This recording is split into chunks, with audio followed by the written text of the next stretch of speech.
Laugh out loud, it's the place to be, where geeky minds meet so naturally. From Pixel Legends to blockbuster heart, dive right in, let's set this vibe apart.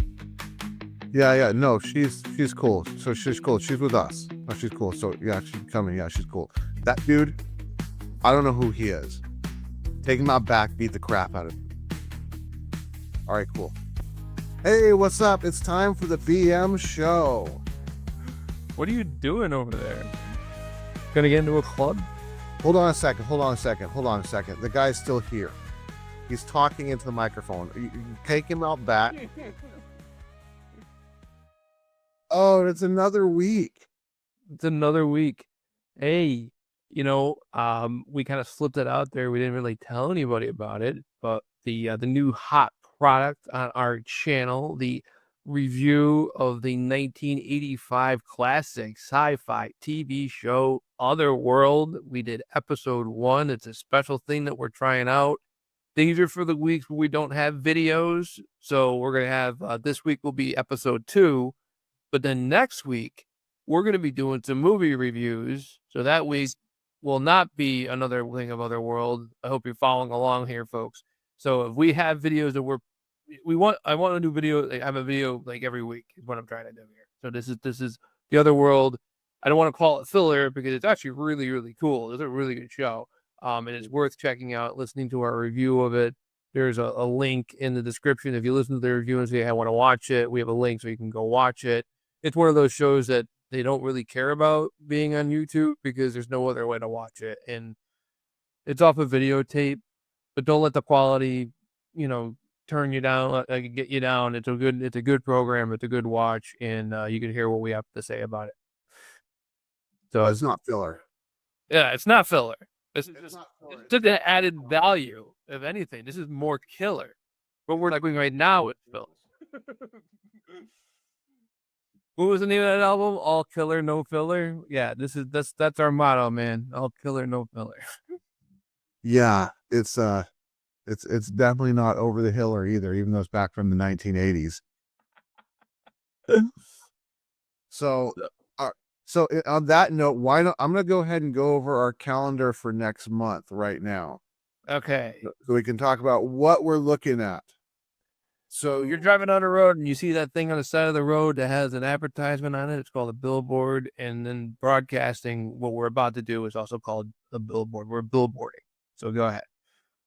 Yes, we are billboarding the internet up. We're taking up the space on the information highway with our crap.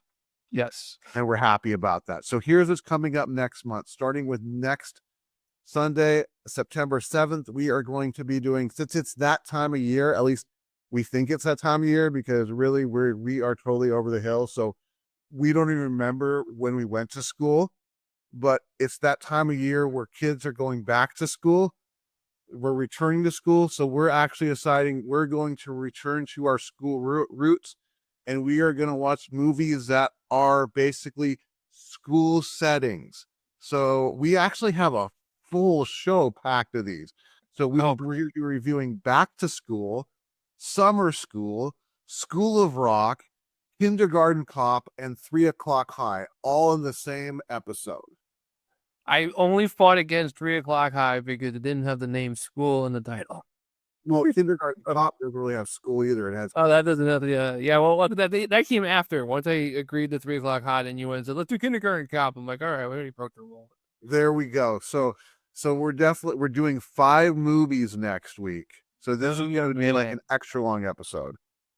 Yeah, that's going to be a lot of fun. So grab your popcorn and grab your friend's popcorn because you'll probably need it because it's going to be super long, but there's going to be some good stuff in it.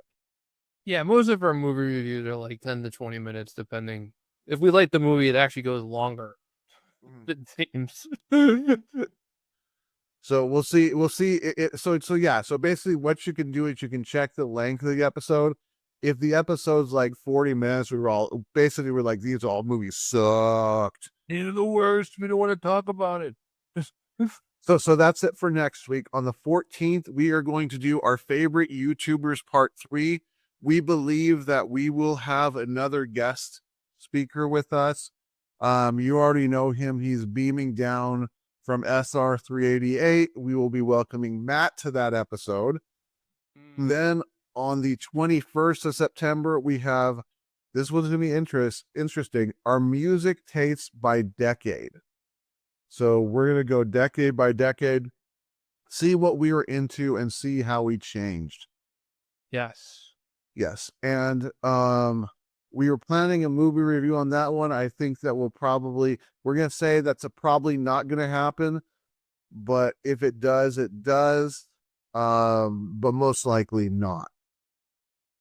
So We have to do it at some point, but I still haven't watched it. But okay, so yeah, so maybe heavy metal. We don't know. Also, around that time, Spinal Tap 2 will be coming out. We may be able to throw something in on that episode for Spinal Tap 2. so what we're trying to do for Spinal Tap 2 is, at least what I would like to do, is that I go and I watch it, you go and you watch it, and then we talk about it. Yes, And Matt actually may go and watch it too and come talk about it on that episode as well. there you go. Okay. So that would be actually pretty crazy because Matt's also a very big musician, as we know. So that would be a good episode. If he can join us, we're going to see what his schedule's looking like. Finally, the 28th of September, to close out the month, are going to be our comfort games.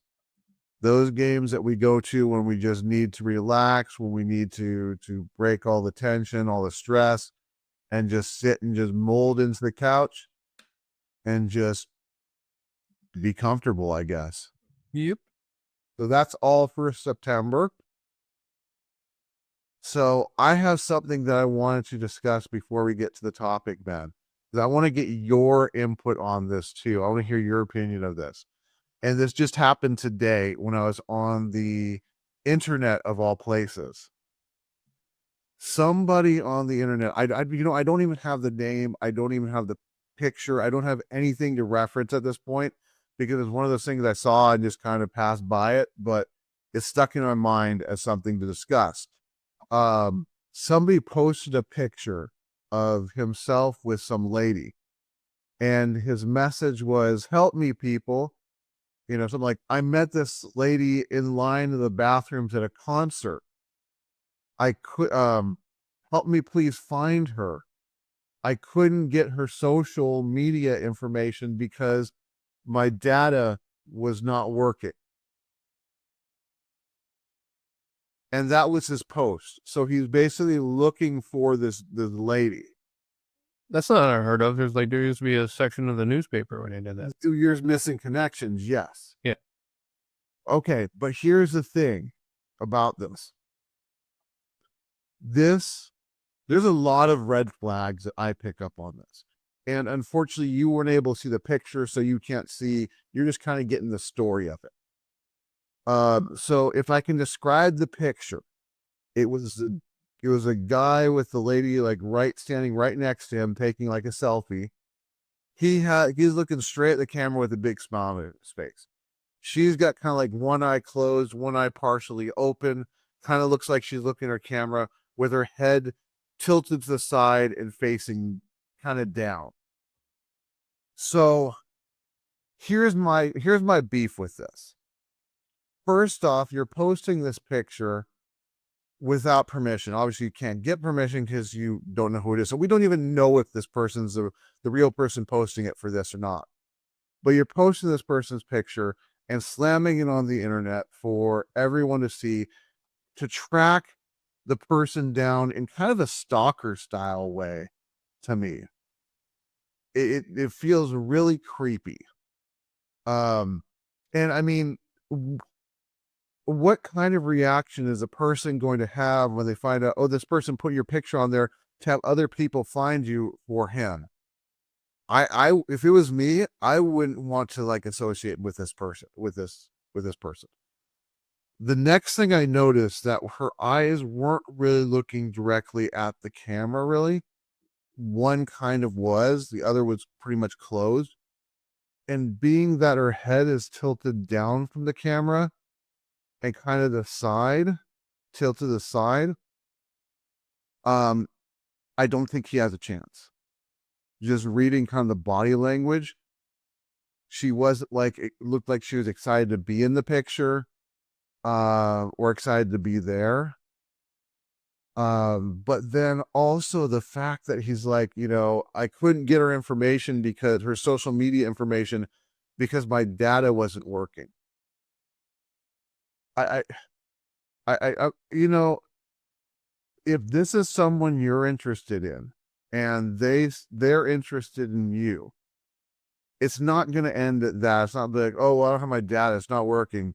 Well, that was nice knowing you. I mean, right there, you obviously seem like you're not creative enough to work out a situation. That is like a weak excuse, because it's like, Yeah.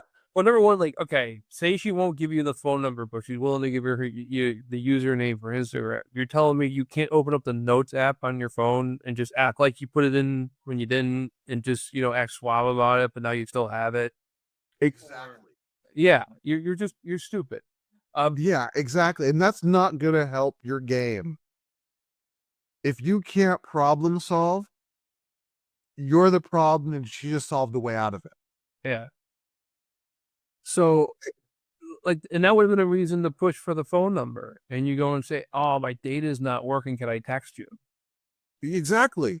Could you text me? Could I email, or I guess message myself this information so that I get it later? Yeah.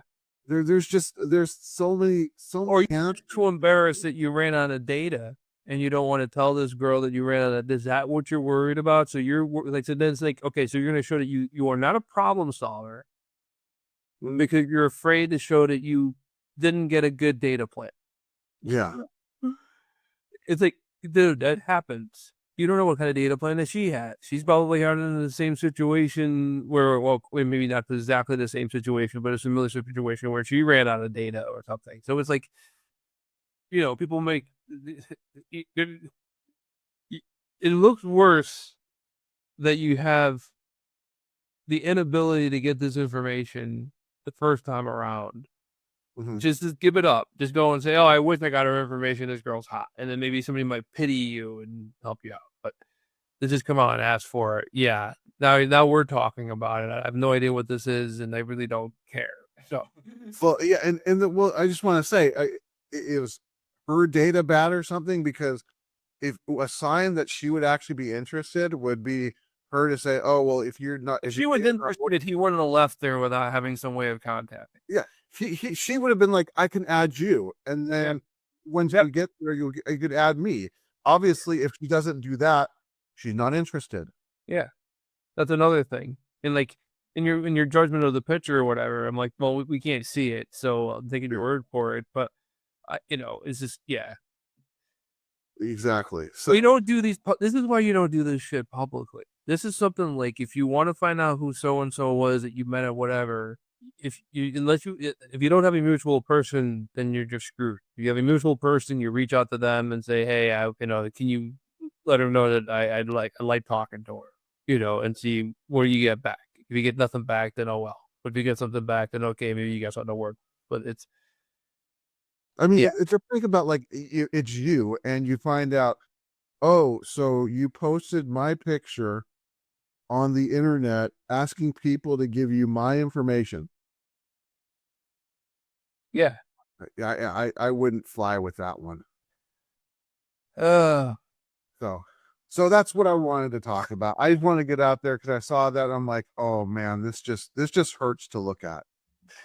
well, we got that out. So tonight's topic. Now, before we start our topic, I want to do something really quick here, because our topic is going to be a very sensitive topic. So let's just throw out a few of our favorite games.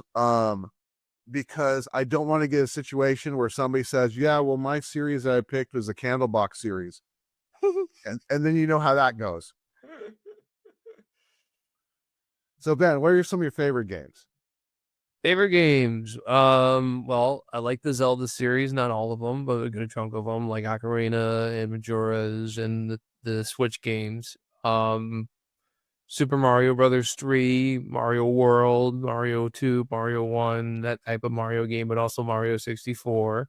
This the Metroid series, even though it's taking me a lot, I still haven't played Metroid Dread. I've had it like forever now, but it's just I can't play really. It's hard for me to sit down and play anything. Um, that covers Nintendo, and then Sonic the Hedgehog, but only 2D Sonic. Though I haven't really played much of Sonic Adventures. I heard good things about it. And then Assassin's Creed, but older Assassin's Creed before Assassin's Creed Origins. I like Mortal Kombat. But like we've talked about that in the past. Street Fighter 2, Samurai Showdown. We want to go through like my favorite fighters. There's like so many games like Baseball Stars, for Nintendo. Actually, I was just playing that. That's a great list. Yeah, like that's like I mean, do you want to go through like everything ever? You know, Final Fantasy VIII. You know, it's like I want to start with that. Do you know my favorite game? Castlevania, something or other. No, but that's just a good. Oh no, Persona. Persona, yes, I love Persona. I play that any day of the week. Here's one you probably heard of or you probably haven't heard of, but it is my favorite. Is Stunts, and thankfully for this list, this is safe because Stunts is a single game. It is not a series. I understand we get to list. What other? Any other idea of what would be at my top? Because I talk about these games a lot. How about you, Spoony Bard? Okay. That's not doing anything for you. When is that? Think of a big role-playing game series. What's a big role-playing game series? World of Warcraft? No, Final Fantasy. Okay. What do you think is my favorite in there? Because it's one of my favorite games of all time. If you can't, you pick a number. You got a 1 in 96 chance of being right. Final Fantasy 9? Go guess again. 4? There you go. Final Fantasy 4. That's another favorite one of mine. How about like 9 though, right? I do like 9, yes. Yeah, okay. 4, 10, and 9. Those are the top 3. How about are there any other types of game styles that I talked about that you think might have my favorite game in it? Like if we were to say like something that you and I might have played together that we traded off rounds on. Rounds. Like I know you like beat 'em ups. But I don't think that's what you're talking about. Come on, this is a big one. Round 1. Fight. Oh, fighting games. Yes. Yeah, of course. Yeah. That's like you literally have a Sega Saturn just for that. What do you think is my favorite fighting game of all time? Because it's in my top 4 games of all time. Super Street Fighter 2? No. Oh, Street Fighter. Oh, Street Fighter Alpha, yes. Which one though? How many amigos are there? 3. 3. Street Fighter Alpha 3. You're right again. How about this one? Now we're talking about beat 'em ups. This game was a NES game where the kids in school would rather fight than go to class. The River City Ransom. friends are now getting involved.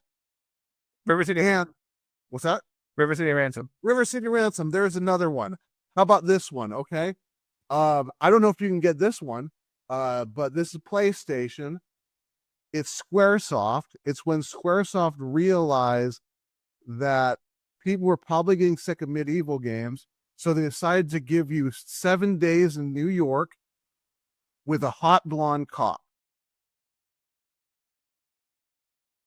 I don't know if you're going to get this one. What's that? Chrono Cross? Not Chrono Cross. No.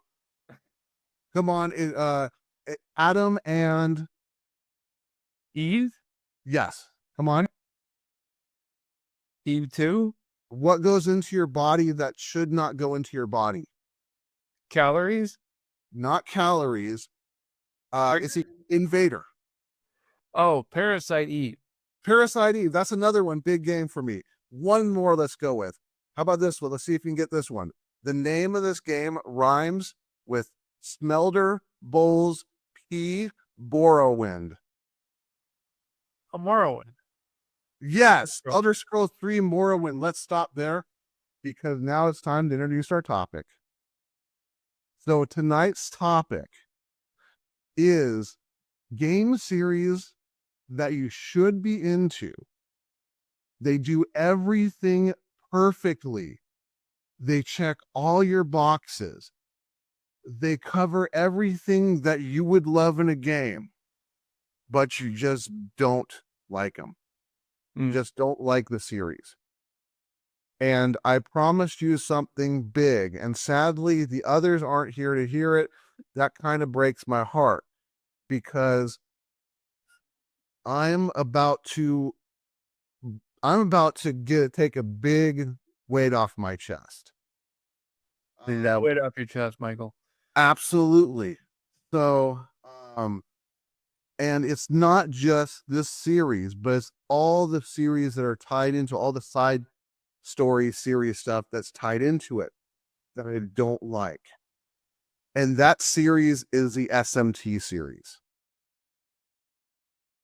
SMT. SMT, Shin Megami Tensei. Oh. And Oh no, not that series. oh yeah, that series. And it's kind of changed to pretty much Atlas. I don't think I want to involve myself in Atlas games really all that much anymore.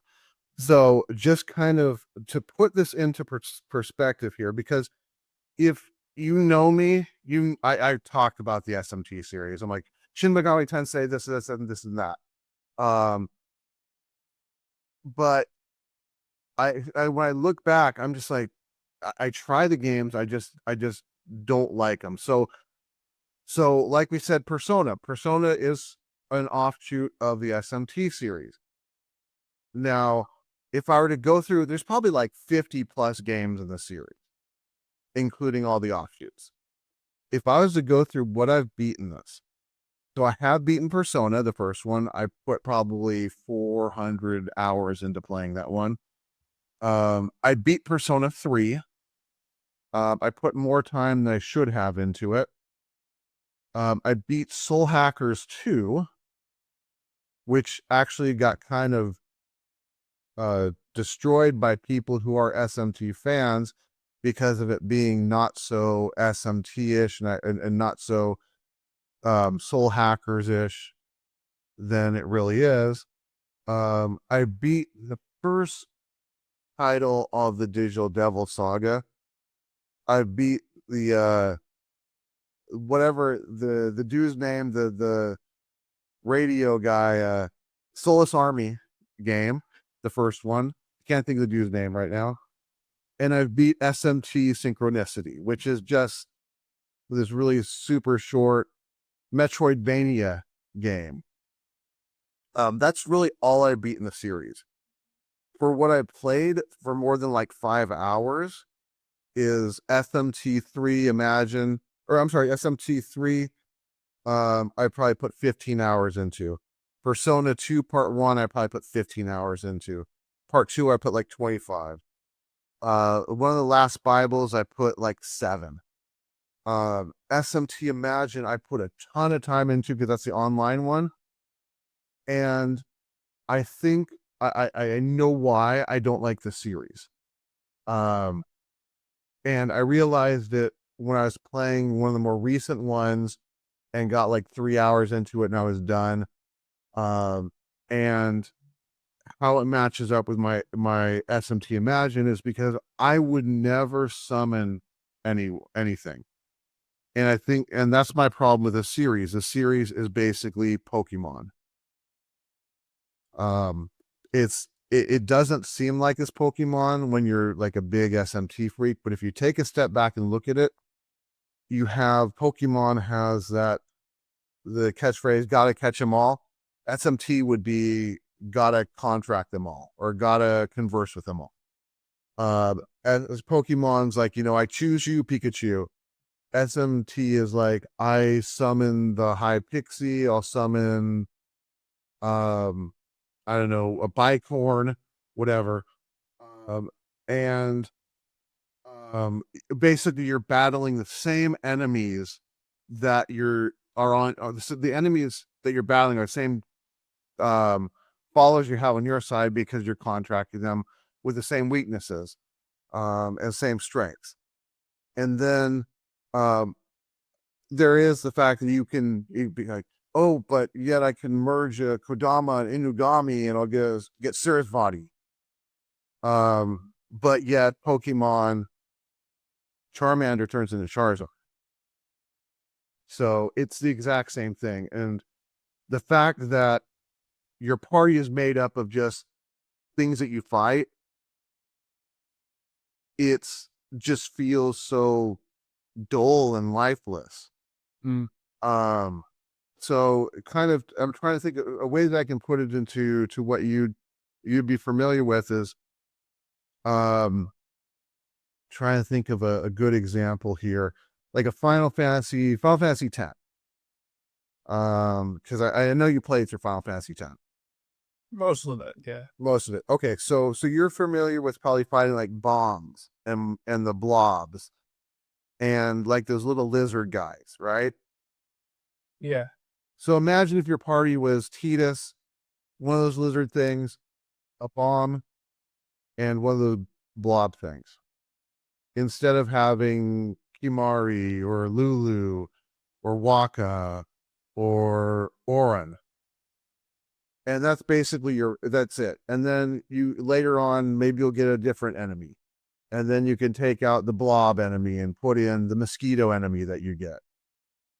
And that's what you're carrying throughout the whole game. And that's essentially what the SMT series is to me. And that's why I just, in the end, I've tried to get into it. I kind of like the direction it's going, and it's usually some deep stories and kind of like dark spiritual type stories. Also with kind of like I don't know if I say cyberpunk type feel or a modern day type feel, but in the end, the parties just suck bad. So yeah, so I mean, most of them I played for maybe an hour total. Some I haven't even played, and I don't even really want to play them. I'm just kind of like, I'm done with the series. Well, mine is kind of, well, it's a series, but it kind of like has like there's relevant like other series that kind of run congruently with it, I guess. The Tycoon series. Typhoon? Tycoon. Yeah, Roller Coaster Tycoon and Theme Park Tycoon and this and that Tycoon and everything. All these Tycoon series. I've played on Nintendo and Super Nintendo and Sega Genesis. I've played business simulators. I think I talked about this in the past where I was a big fan of the Aerobiz and Aerobiz Supersonic. And these are like just business simulators where you're basically like trying to make a business work.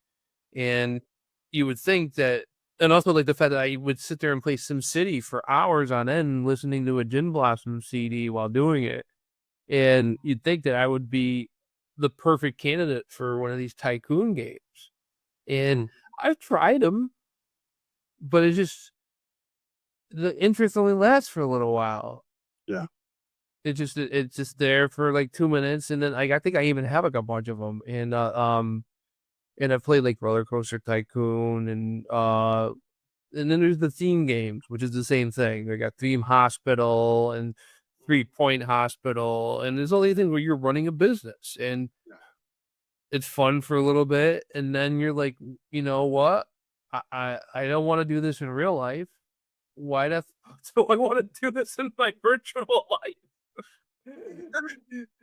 Yeah, that's something interesting about those series. Is like I can understand like, well, I don't want to go to war by myself in real life and have to take on a full army, but I'll do it in a video game.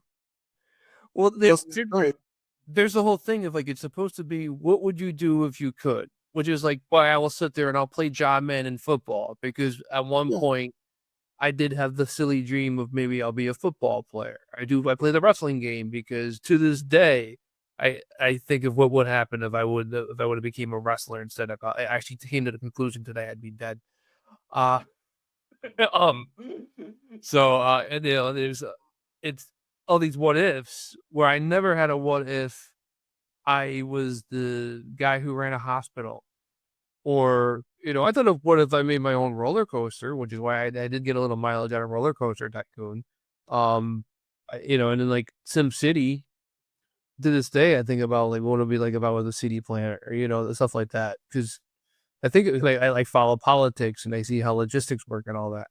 Um, so I'll play those games, but I think it has a lot to do with like, what would you do if you could, and just some of the stuff just doesn't jive. Yeah. I tried Euro Truck Simulator, Uh-huh. and I have no interest in becoming a European truck driver. I was just trying to find, actually, I was trying to find like my mother's hometown. I figured if I'm, actually I tried doing that with Flight Simulator. I tried to find my town. I actually took off from Bradley and tried to find my way to where I lived, and I was following the highways and everything. And yeah, it's not that exact. Well, I'm like the worst person for these type of games because, like you're saying, it's what like what would you do if you're, how did you say it? What would you do if you could do it? Or Well, I, one of them I got I'm the into one. there was one where you were a computer repairman, and I was really got into it. And then I'm like, I could just do this for a living. I could get a job as a computer repairman, and then I could have this fun and get paid for it. And then I did absolutely nothing afterwards because of like I am certified. I actually could open a computer repair place tomorrow and not even have to worry about like you're not certified to do this. Like actually, yes, I am. It's on the wall. It's Well, for me, it's like, what would I do? I'd run these companies into the ground.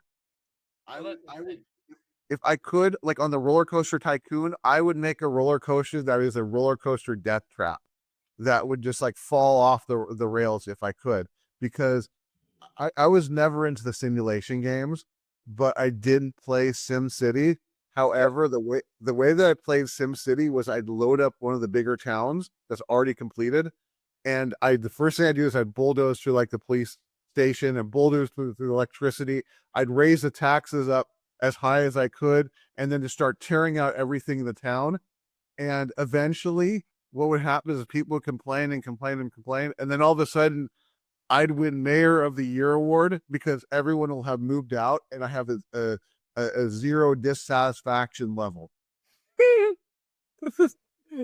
yeah, that's like I used to go the opposite way where I would put the cheat code in to give me extra money, and then I would cut everybody's taxes, and then like all of a sudden like our population would explode because it's tax free.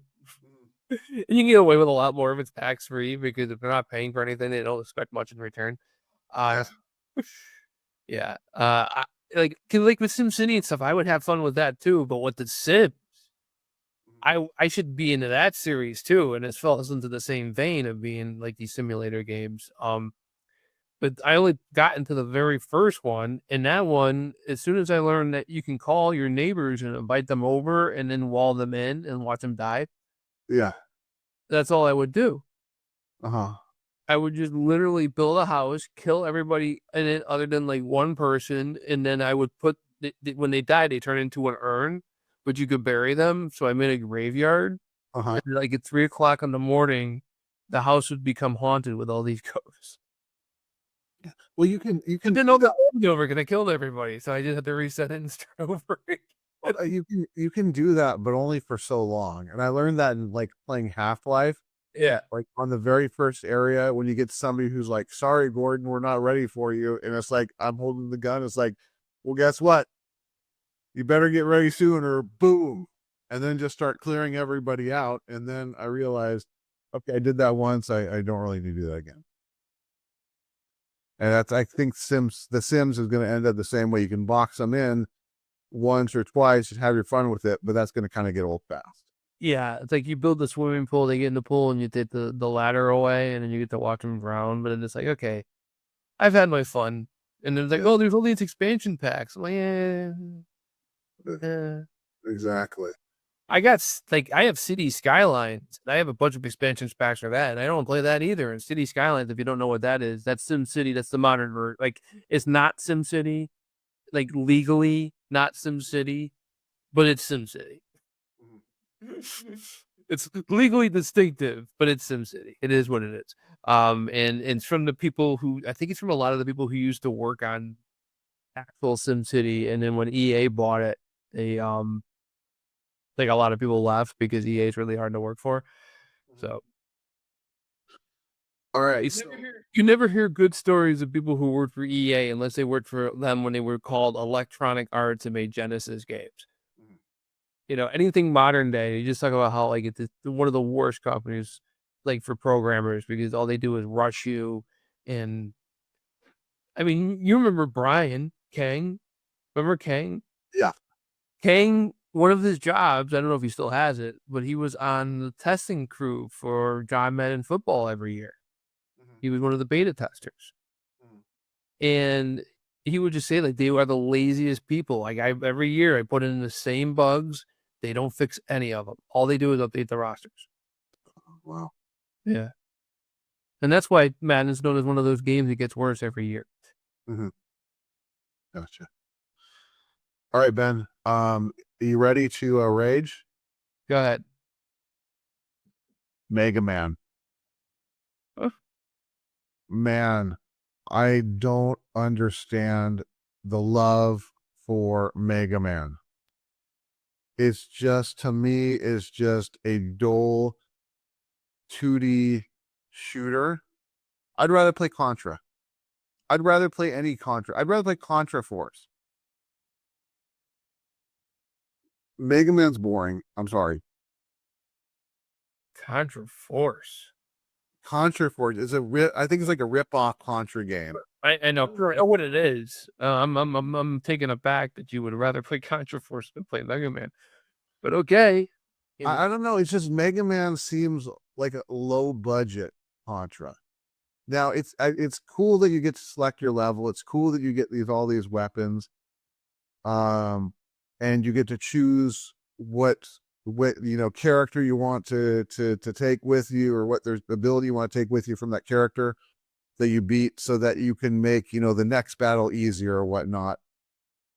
But it's just dull getting there. I don't know if it's the challenge, or if it's just the style of the game, or whatever it is. It's just it feels like it's bargain bin to me.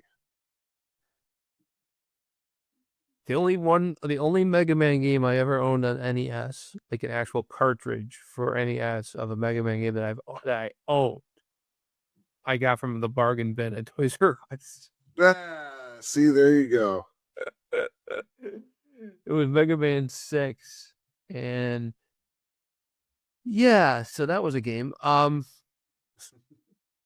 Mega Man Peak is 2 and 3. Mhm. Anything before or after 2 or 3 is like, to me, is like, yeah, it's still the same thing, but it's like going back to the well and trying again. It's like that. It's a new Mega Man here. Yeah, yeah, exactly. I think that's a perfect way of describing it. It's just like you get a new Madden every year. They update the rosters. They don't fix the bugs. Yeah, exactly. And at least here they did fix some of the bugs. Like, because if you ever played Mega Man 3, when you're on the player selection screen, this is a bug they have never fixed. When you're doing the stage selection screen, there's that one part of it that's like glitchy, Huh. and they've never ever fixed it in the amount of time that game's been modified and re-released. They've never fixed that glitch, and I don't know why. Is it just too much to fix? Is it just part of the charm? Are they afraid that I'm gonna, as a Mega Man fan and a purist? I'm a Mega Man fan, but I'm not a purist really. But gonna be like, oh no, it has to be exactly like it was when I was a kid. I'm like, it's already past that. We're already past that. That ship has sailed. Unless I'm gonna bring out a CRT monitor and a Nintendo Entertainment System, that ship is gone. So, Well, the thing is, Capcom is known for listening to, basically, they're known for fixing things and listening to fans who cry out and say you shouldn't have fixed it, and go back and unfix it.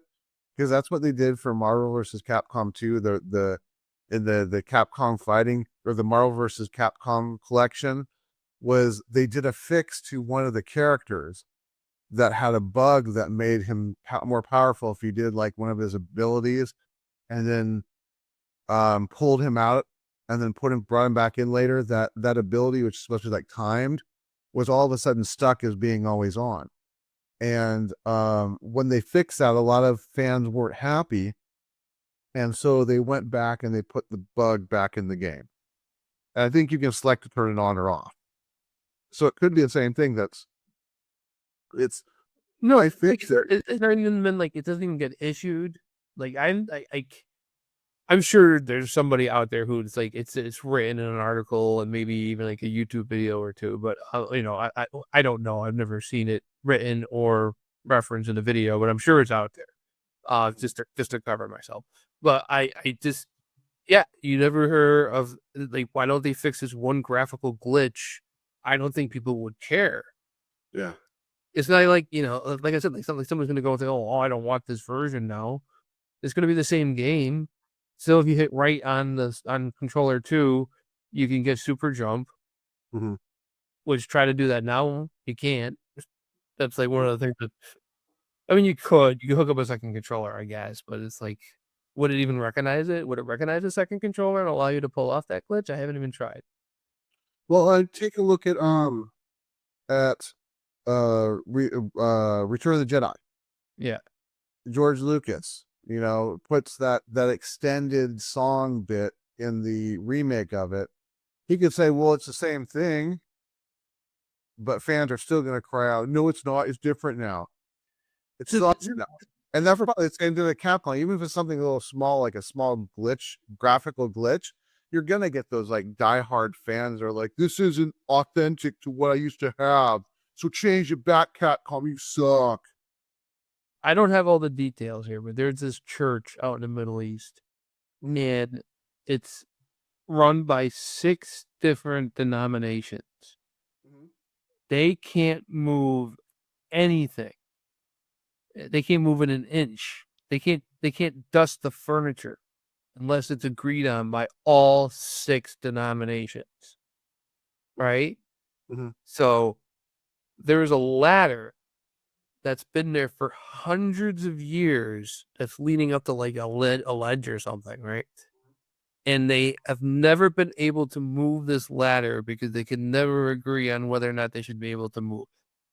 Same thing happened where somebody moved a chair one time and they had to move it back to the exact spot the chair was in, or it was going to cause a huge incident. No. I do not think that Mega Man 3 should be held to the same rules. Okay? It's a glitch on the screen. It's been driving me nuts since I was a child. Capcom, on the next time you release Mega Man 3, maybe possibly put a couple seconds into it when you're changing the copyright date to also fix this glitch. And add fun. Add the fun to it too. What'd you say? Add the fun to it too. I like Mega Man 3. I know. I just had to. I had to go for the knees right there, Tanya Harding style. I mean, Mega Man 2 was always my favorite because that's the one like I mastered. Like literally, my cousins would sit there like just watching me beat the living shit out of Mega Man 2, which I can't do anymore because it's mostly just out of practice because I don't play it. I don't play it as much as I used to. I used to play it all the time. It was my fallback for when I went to Video Galaxy long before we had Blockbuster, and I didn't know what to rent. I would rent Mega Man 2. Mm-hmm. That was like just my fallback game. Mm-hmm. So, all right, Ben, what you got? Well, I could stay on Mega Man and say Mega Man Network and all that, but I don't think they're popular enough for people to really care about. But I could say these 2D Super Mario games that they keep coming out with. New Super Mario Brothers. Mm-hmm. Okay, and Super Mario. Yeah, I should be into it, but like I only follow literally whatever the mainline Mario is at the time. And currently, like, that's Mario Odyssey. I like Mario Odyssey. I like Mario 64.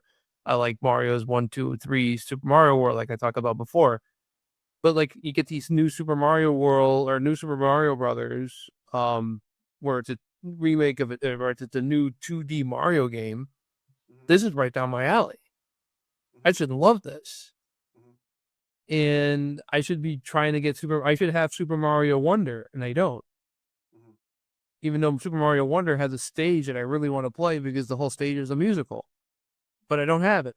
Well, there's actually a couple stages like that. Yeah, I have no drive to go. I have no drive to play it. I just don't. I'm like, I start thinking about it. Like, well, yeah, you know what? I also have a copy of Luigi's Mansion I haven't played yet, and I also have a copy of Metroid Dread I haven't fully played yet. And all of a sudden, it's just like other games become that are not important, obviously, because I haven't played them yet, become important. Which is just me making the excuse of why I shouldn't get Mario Wonder because maybe I won't get into it. Maybe I'll love it. I don't know, but I'm just it's not hitting me that I want to get this. And I think it has to do with the fact that I did have new Super Mario Brothers for DS or 3DS, and I just wasn't getting into it. Yeah. No, and I get that. I totally get that. Like I said, and I should because I love 2D Mario Brothers 3. I'll sit here today and play. I'll play through the whole day. Well, here's my take on that because I'm the same way with it. Is it doesn't it's obviously trying to mimic the 2D Super Mario, but it doesn't feel right.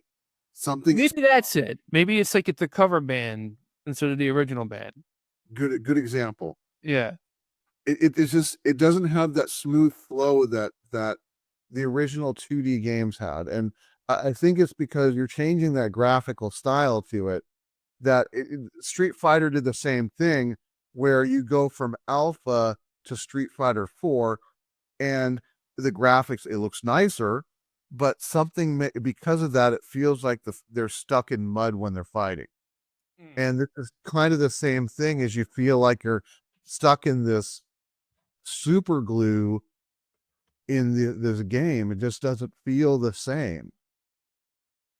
Yeah, it doesn't have the responsiveness, and it just it's an homage almost to what you remember, and you got to remember a lot of those games. We are not the intended audience. This is for if we had children, and I know it's if we had children because people my age who have kids love these games. And I know that because we have a Switch set up in the kids' room at the church. And when we have meetings or whatever, the kids are in there playing the Switch. And they're playing Super Mario, a new Super Mario Brothers, some variation of it. And so these games they're good enough where they're getting people's attention. They're not aimed towards people our age, I guess.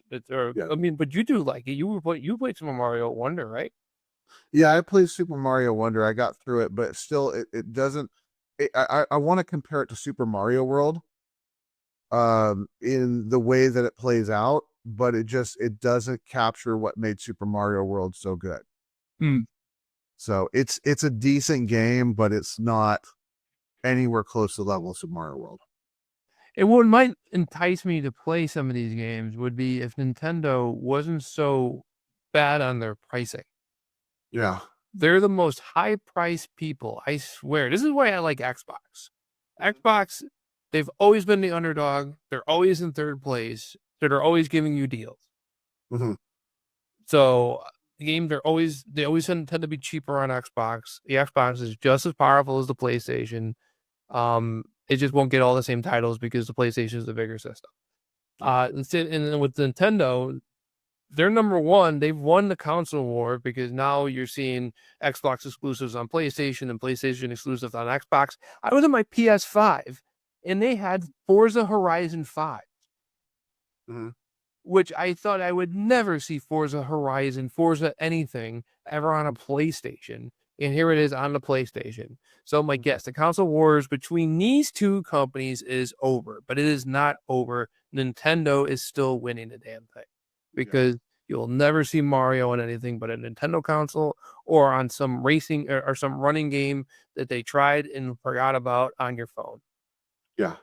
Yeah, that's it. That was the only time they released, other than like going and getting like CDI and all that fun stuff. But there's other systems. It's never in the history. They've released it on other systems before, but recent history, they have not released anything in recent history on anything that's not Nintendo's console other than that Mario Run game on cell phones. Yeah. So, and you won't see anything other than like they did arcade, but that's on a system. But That's a good Nintendo though. yeah, it's still Nintendo. It's on Nintendo hardware. It's Nintendo's arcade unit. Yeah, so it's never they're always on Nintendo hardware. And now you're seeing Gears of War showing up on PlayStation. There I forget what PlayStation game is showing up on Xbox now, but there's like an Xbox is getting a PlayStation exclusive. And it's like when's eventually I mean Uncharted. Why don't you just re-release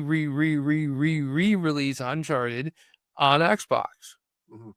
Why not? If this is the new thing, it doesn't matter what system you have, you can still play all the games, which is how it should be. These machines are the same machine. They run pretty much the same processor. They have pretty much the same amount of RAM. They're very comparable computers. Mhm. That's what they're becoming. They're becoming computers. They are computers, but now they're becoming PCs. I think that's what's going to happen in pretty soon. You're probably not going to have really Xbox and PlayStation as much anymore. You're going to have Nintendo versus PC. Yeah. Which is going to be a dangerous situation for Nintendo because the PC can do so much.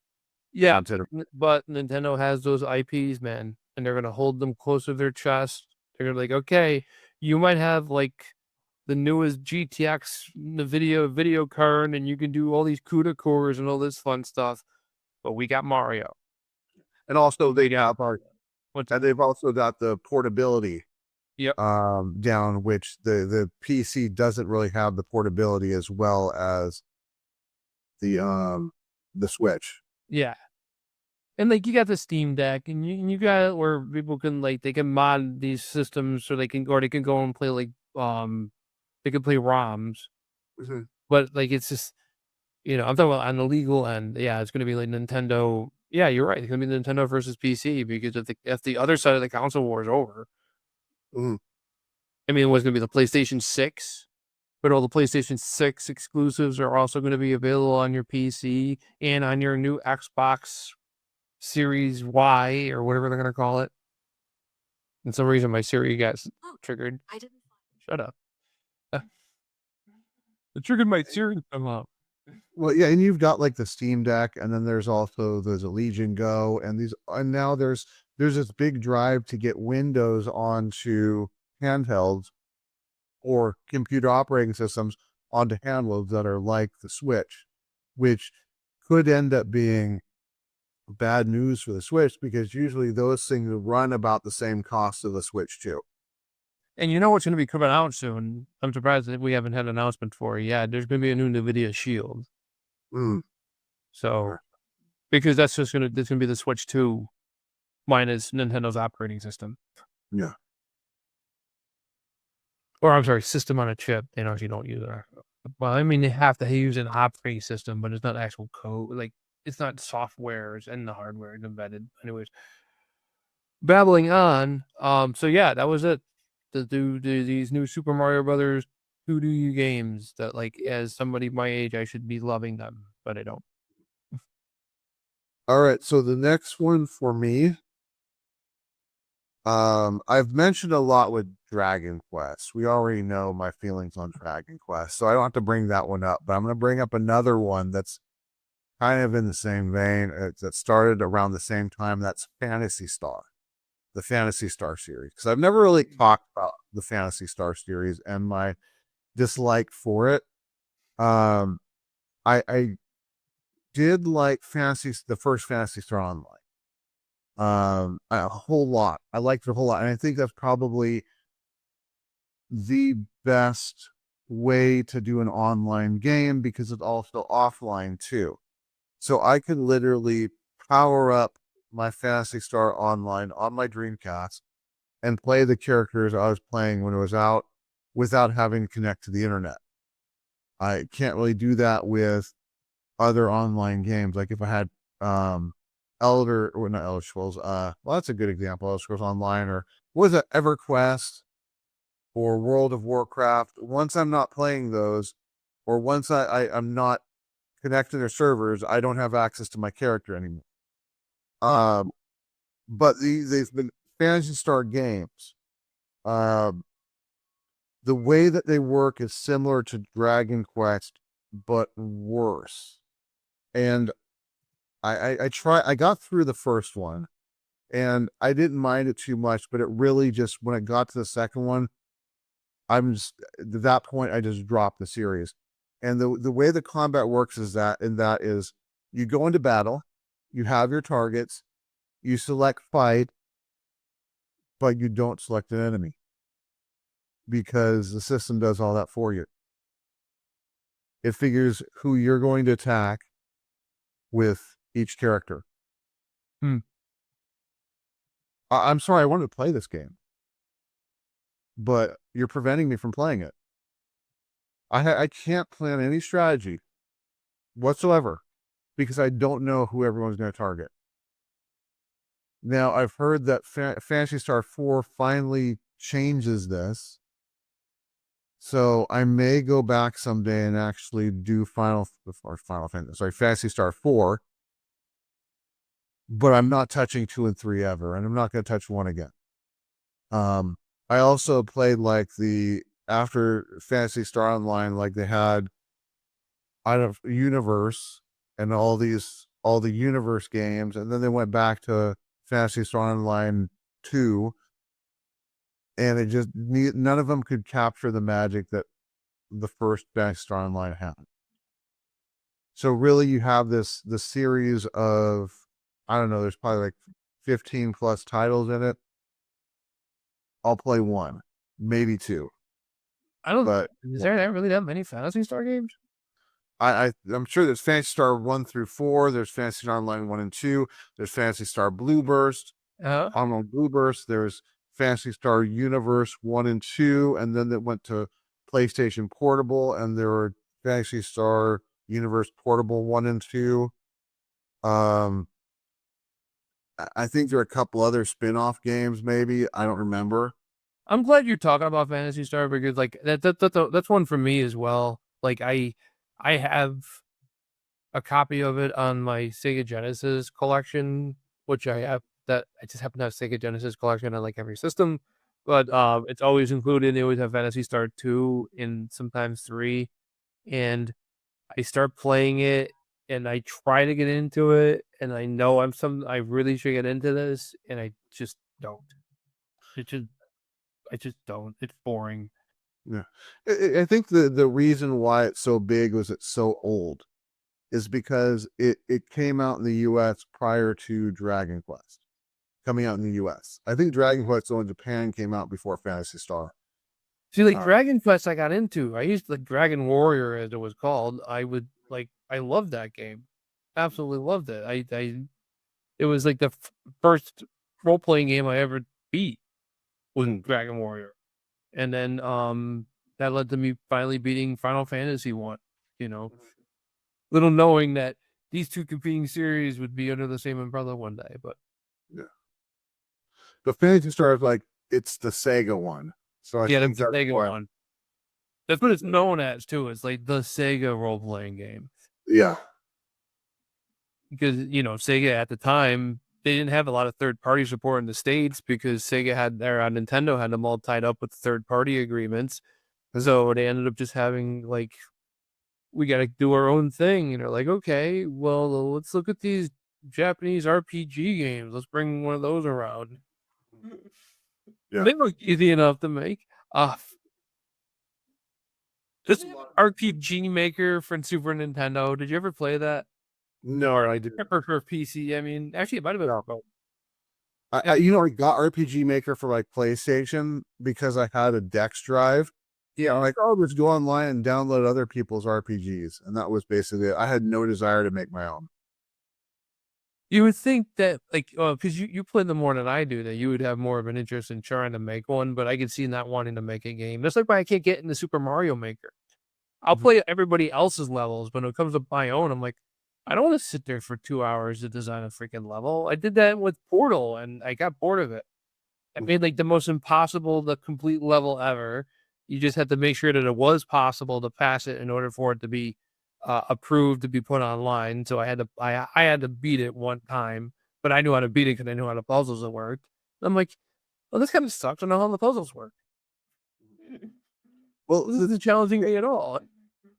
Well, going back to one of my favorite games, Stunts, that I mentioned, is that had a track editor. And I actually love to make tracks for that. My buddy and I would make tracks for that, but the interface for it was really easy. So I could slap together a track pretty quick. Mm. With an RPG, I've actually done one of those. I did D&D Unlimited Adventures where I made my adventure, and I realized I put the whole story into place, but then I realized I got to go back and balance it. Yeah. I got to make sure, like, what, this very first part, you can't have too tough of monsters because you're going to be low level. And they just gave up and said, you know what, just start on level 40 if you want to go through my story, max your level. And then, because you could set whatever level you wanted to be your characters to be on. Yeah. Just max your level, then go through my story. And I didn't want to go back and fine tune everything. It didn't sound like too much fun to me. So that's why I didn't want to get into RPG making. Yeah. And it's a lot of work. I mean, there's a reason why I didn't get into like Morrowind when I had it for Xbox. It was like, all of a sudden they're like, design what your guy's going to look like. What color are his eyes? I'm like, I don't care. Can we get to the game? I do want to create a character, but can we have it where maybe like you give me a generic guy to start off with, and then at some point I meet a wizard or some shit where he can go and change my appearance if I so desire. If you want to include that in the game, but at least get me started, get me rolling. It's The other reason for me is because I'm a review critic, Beavis and Butthead AI slop that likes to take the fun away from everyone else. yes. So that's why I can't make it. I just got to tell you, your version sucks. If I went and put only the nice stuff that we said about a movie into those 2-minute videos, how many people would click on it? But the fact that I picked the worst thing we say about the movie, and that's what I concentrate on. We are trying to attract people here. And unfortunately, the internet attract more flies with shit with honey. So, because they complain about the shorts, but I'm like, well, then listen to the full review and then tell me if you still think we thought the movie sucked. We didn't. We liked the movie. I think we concentrated on the part that we didn't like about it. Yeah. Good, I'm trying to get views. So on that, Ben, what's your next one? For game series that I should be into that I am not. Shit. I had one in mind and like my brain's like a little blank now. I covered the Sim games. I covered Mario. You talked about Phantasy Stars, and I took that off the plate, even though I didn't even think about that. All right. So while you think, Metal Gear Solid, I would think. Also Splinter Cell. That should be there. Splinter Cell. I really like Metal Gear Solid, because I'd salute you for that. What's that? I go back to Metal Gear Solid because I'm about to salute you. Then I'll do one, and then we'll go to Splinter Cell. Oh, because I was going to kind of put them together because they're both like. Do it. All right. Go ahead and do it. What's that? Go ahead and do it. Put them together. That and Hitman. It's another one where it's the same type of thing where you have a mission to do and you're trying not to get detected doing your mission. Though with like Hitman, you can go in a costume, but the other one, yeah, it's all about stealth. These stealth games, because like I really do enjoy stealth games, and I like the when Zelda had that one stealth level in Ocarina of Time where you're trying to break into the castle, like that's fun. And then they redid it in Majora's Mask where you had to go and get to the first temple, and again that was fun. But I play some of these games that are supposed to be stealthy, and it's like sometimes they're too strict with it, or you just like, yeah, that's really what it is. They become too strict with it, or like you have a plan in your head, and then every time you play the game, you always do it the same way, and it kind of takes away, like, you don't feel as creative anymore, so you try different ways, and now it doesn't work, and then it turns you off. Like Hitman 2 is the example that I use, because I actually I used to hang out with a guy who loved Hitman 2. Loved Hitman 2 to death. Like he played it for hours on end and got ranked Silent Assassin in every single mission. And in order to get Silent Assassin, You have to not only just kill your target and nobody else, nobody must know you are there. Mhm. I played through it and I got Psychopath, which is when nobody knows you're there and you kill every single person in the level, Mhm. including the guy delivering flowers. Yeah. I killed everybody. And but for that game, I played Hitman Blood Money, and I got a little bit into it, but I couldn't stay into it. And then I was in the Splinter Cell. These are all Ubisoft games, by the way. Oh, not all of them, but Ubisoft has Splinter Cell and Funny, because I would have added Deus Ex to the list too. that- I would have added Deus Ex to the list, which is also Ubisoft. yeah, I never played it, but sure. But yeah, these games were like I should really enjoy the stealth part. Like playing Splinter Cell, I used to love shooting out the lights. But then I'm like, hey, how come none of these guards realize that the lights are getting shot out? Mm-hmm. Well, the other thing is the unrealization about the suppressor that you see in movies and games is that a suppressor is not going to make your gun sound like Yeah. so. Either you're going to fire the gun, they're still going to know a gun is getting fired. Yeah, they overplay that. And then like you got the Bond games, and some of them were really good, and those are stealth ones as well. And Mhm.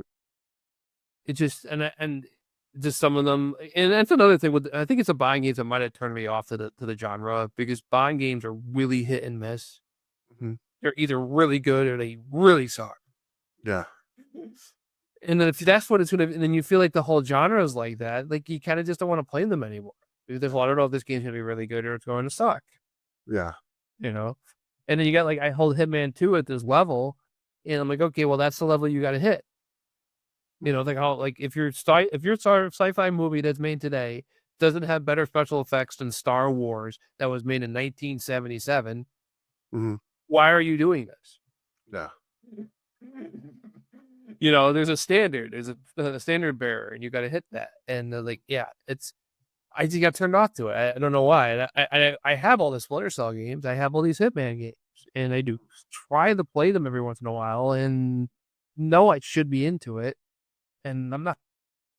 No, it's understandable. I think that stealth is like that because I was big on Metal Gear. I was big on Snake's Revenge. I got Metal Gear Solid. When I first got Metal Gear Solid, I loved that game a lot. And then I got Metal Gear Solid 2 and I played through it once and realized I didn't want to play it again. Same time I was playing Tenchu and I got through the first Tenchu and I pretty much I aced missions like I think it's 1 through 9, but then there's mission 10 where I was so bored with doing the stealth, I just ran through it. Like everybody was chasing after me, but I still beat the level. And then I got Tenchu 2 and I started that up and I only put about an hour and a half into it and I was done with Tenchu. Um, and I realized stealth, I think when you first get into stealth, there's an enjoyment factor in it. Because you're learning how to manipulate the checking, strategizing and how to manipulate the placement of the guards and things like that. But after time, you're doing the same thing and it wears thin fast. And then you realize that's happening on all of the stealth games Yeah. is you're just doing the same thing. But then you have a company that changes it up, and we were just talking about Metal Gear Solid, but like same system but different company. Instead of Konami, Sony and Naughty Dog, they come out with a game Uncharted. I love Uncharted. I love every single Uncharted game. I literally bought a PS or was it the PSP or the Vita? What was the one where the Uncharted game came out? I don't know. I think it was the Vita. I literally bought a Sony PlayStation Vita to play the Uncharted game that was out for it because it was the only way to play the game. Hmm.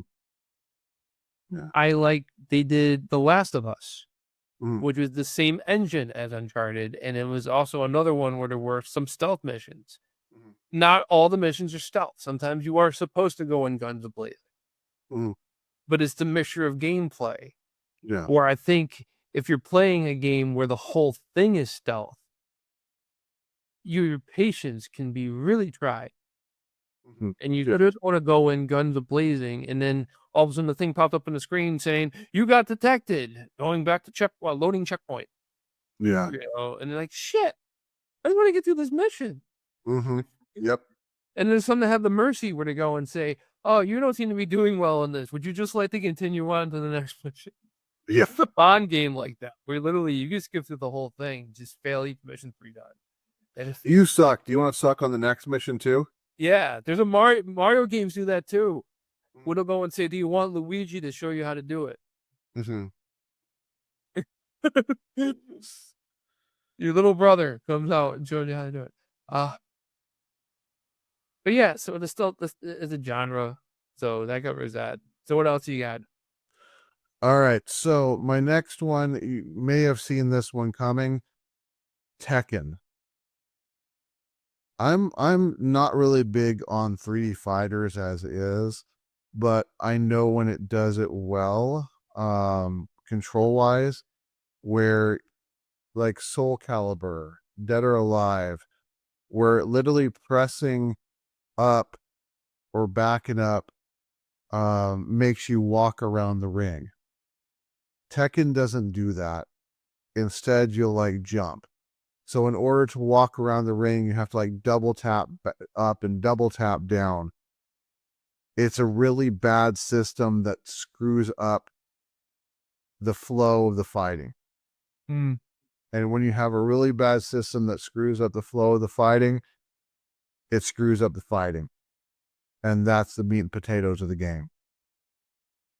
So Tekken is the game I would say that it's more fun to watch than it is to play. Because there's some people out there that are really, really good at Tekken. And seeing like a Tekken championship is pretty amazing, the stuff that they do. But to actually play it is just it's torture. I'm gonna piggyback off of that and just say for me, kind of fighting games in general. I listed my favorite fighting games is literally Mortal Kombat 2, Street Fighter 2 Championship Edition, not Turbo, not. I mean, I do like the regular version of Street Fighter 2 as well, but Championship Edition is specifically, and Samurai Showdown, and that's it. Yeah. I'm not into really any other fighting game, and it's like, I really feel like I should be because there's such a following for it. Mm-hmm. There's people like I never got into SNK or Marvel vs. Capcom, which was like this gigantic series, and at one point it was one of the most valuable games out there was Marvel vs. Capcom 2 for Dreamcast, and I couldn't care less. I just could not care, and like even new Street Fighter, like go over your house and we played like Street Fighter 0 or Alpha 3, and I'm just like, it's okay. It's a fun game, don't get me wrong, but if you put in one of the like Street Fighter 2 Championship Edition, I'm like, oh geez, yeah, that's my jam, you know? Well, I think that fighting games are kind of like stealth games in that you'll get that one that just works for you. Yeah. And you'll have fun. But then you could end up doing the same thing, especially with like Arc System fighters that feel exactly the same, except they have just like a mechanic that's different between them. But you can, I mean, there's fighting games I just boot up the first time and I'm already slaughtering people because they're not significantly different. Yeah, they're like using the same game engine or something. Yeah. Yeah, they're using the same combo system, and the characters are relatively the same. It's the whole thing. My complaint with Mortal Kombat. I know you like Mortal Kombat, but the very first one, everybody was the same. Like everybody had the same basic moves, And that's equal to me. Like, I knew like everybody's fatality in that game, and then I played Mortal Kombat 2, which I think is a superior game. I don't know anybody's fatality. Yeah. If I hit your fatality, even a stage fatality, I don't know any of them. Like when we were at the coin op place, I had to pull my phone out to look up Sub-Zero's fatality so that I can actually do one of them. Mhm. Because I don't know them. Yeah. But in Mortal Kombat 1, I know his fatality along with everybody else's. I still do because they're the same freaking button combinations you use in Street Fighter 2. Yeah. They're all the same button combinations. And if you look at it, Mortal Kombat characters, they had a fireball attack and they had a dashing attack. It just depends on how you look at it. Scorpions just happen to go from one side of the screen to the other backwards. Raiden's went from one side of the screen to the other forwards. They're all the same. And you had to get over here, and then Yeah. Johnny Cage punches your head off. And I used to love using. I still love using Sub-Zero because you get to rip the guy's skeleton. You get to rip his head off along with his spinal cord. Mhm. Something I'm looking forward to, and I think it's going to come out earlier than people think. And the pre-sales ended yesterday being Sunday for it, is the Mortal Kombat Legacy Collection. They have yet to release the actual. They're not yet to announce the release date, and I'm like, the home console versions always came out in the middle of September, Mhm. and they just ended the pre-orders going into September. Yeah. Maybe it's this month. Maybe it's September. Biggest. Sure. Because they're listing like in the middle of December, and I'm like, you don't release games in the middle of December. Games are always released. All the holiday games, the bigger holiday games, the ones they know are gonna move, are always all out before Black Friday. Mhm. Why? Because of Black Friday. Yeah. They want you to be able to buy it physically, have it in your hand on Black Friday, so you can wrap it up and give it to whoever. Mhm. And so that's why I'm saying it's not going to come out in December. Mortal Monday was in September. Mortal Kombat 2 came out in September. And this is supposed to be a pushback to Mortal Kombat 1, 2, 3, 4, along with Sub-Zero's The Mythology games. Mythology game with Sub-Zero. And I think Special Forces is also included. The Jax one. Yeah, basically it's everything that came out leading up to PlayStation 1. Gotcha. So it is a big collection. I have it on my wish list. I'm going to be picking it up. If you want, I'll give you a review of it when it comes out. I'm not going to play. I'll probably play through all the games at least once because usually that unlocks some kind of achievement. Not play through them. Play them, not play through them. I should have worded that correctly. I'm not going to sit there for hours playing through these games, but I will play. I'll play each one of them for like 5 minutes or something. I actually want to try out Mortal Kombat's Mythology Sub-Zero because I hear it's so bad that now my curiosity is up on it. Where I'm like, okay, how bad is this game? Review it, man. Trust me. Review it. Have you played it? Yes. Okay. How about Special Forces? Did you play that? Yes. Is that Not long, but yes. okay? Is that bad too? From when I played, which was 3 minutes, I didn't think it was all that bad. It wasn't as bad as Sub-Zero. It's a beat 'em up, right? Yeah, if I remember, it's a beat 'em up. Yes. See, this is what happens when you take the name and you try to tie it into a different genre.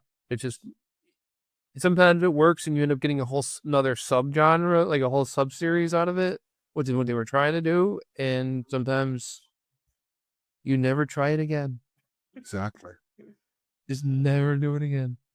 All right, so we're getting pretty late here. I actually still have one more, so it'll be your turn, Ben. So let's move on. What do you have? You know what? Since we're running like low on time, and I can't really think of anything off the top of my head right now.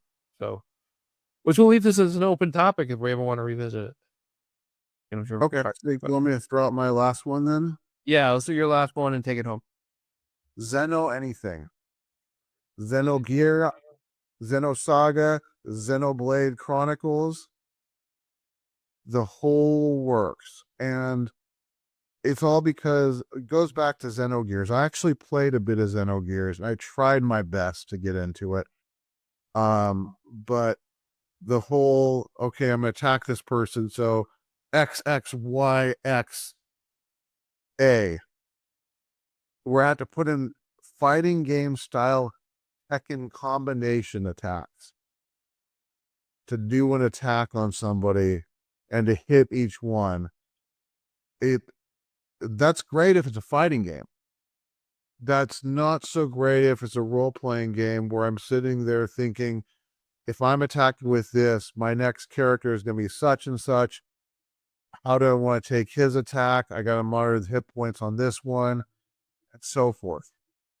Xenosaga, I think I got pretty far into Xenosaga as well too, but it wasn't as heavy on it as Xenogears. It was enough though. And then Xenoblade Chronicles, if I remember, changed it to like third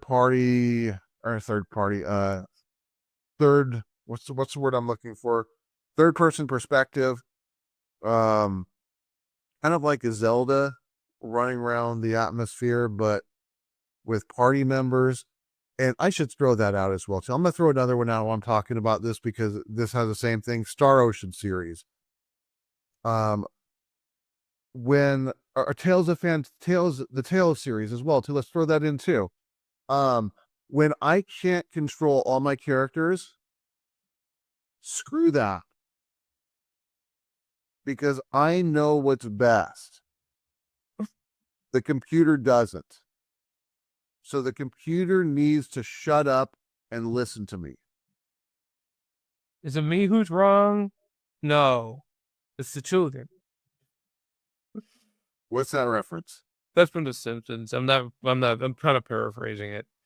It's the principal's the principal Seymour Skinner. He's looking for Bart, and everywhere he goes, it's all places that Bart's not, because he's thinking like what he would do if he was a kid, not what Bart would do. And he goes like, "Am I really this out of touch?" No, it's the kids who are wrong. Now the only game series that I can stand other characters or the computer controlling my other characters in RPG or the .hack series, because that's mimicking online. So it has that theme of you're just controlling this one character and then real people are controlling the other characters. So I can stomach that. But when it's like I have a party of 5 people and in reality I should be choosing each person's attack, but I'm watching the computer control 4 of them, because usually it's like an action RPG. No thanks, because I know that they're going to start throwing out spells and throwing out heals that aren't necessary and running down their MP and just doing stupid stuff and not attacking the one that's almost dead instead of going and attacking somebody else who's in the corner not doing anything. No thanks. Let me control them all. All right. So, there's more that we can get into. I actually thought of more while you were talking, but I'm like, you know what? Let's hold it off, and then we could revisit this topic down the road, maybe with another person, so we could expand it out more. Yeah, sounds good. Yeah. So with that, I think that we have come to an end. yeah, that's it. We're just gonna have to finish it off. We're just done, folks. I'm sorry, but that's the end of the show for this week. Because next week we'll be going back to school, which is actually happening this week. We probably should have done next week, this week, especially since I have off tomorrow, and doing 5 movies in the night would have been a lot easier to do, but I didn't think that far ahead. So thinking about it, I'm like, we really should be doing the movie reviews today. I could do 2 hours and not worried about going to my meeting at 9 o'clock in the morning. That's all right. All right, so who gets the last word? Let's set up this here. The last word. I would say I'll take it. And the next time we talk about this topic, we're gonna I might mention Final Fantasy.